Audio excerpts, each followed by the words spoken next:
ورحمۃ اللہ وبرکاتہ بہت ہی بڑا گناہ کرتا رہا کہ جس ٹائم نماز پڑھنے کا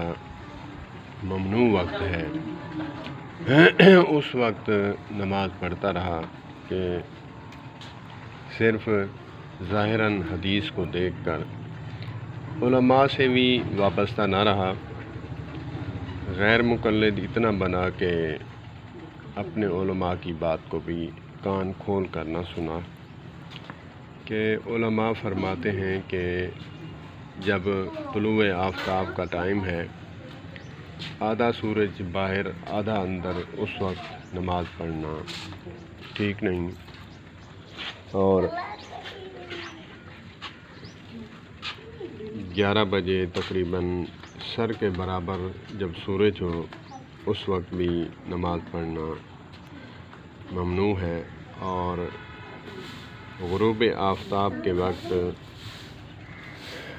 عصر کا ٹائم ختم ہونے پر، اور یعنی غروب آفتاب جب سورج آدھا اندر ہو آدھا باہر، اس وقت بھی نماز ممنوع ہے۔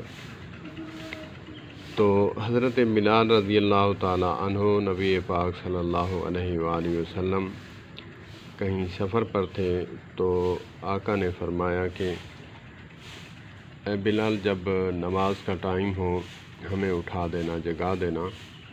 اس وقت اٹھے جب تک ان کو سورج کی کرنوں نے آ کر اٹھایا، تو آقا صلی اللہ علیہ وآلہ وسلم اٹھے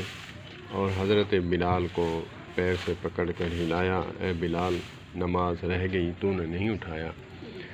آقا، جس ہستی نے آپ کو سلا دیا اس ہستی نے مجھے بھی سلا دیا۔ تو اٹھے تو آقا نے فرمایا وضو کر، اذان دے اور نماز پڑھیں۔ اس وقت سورج نکل چکا تھا۔ ہم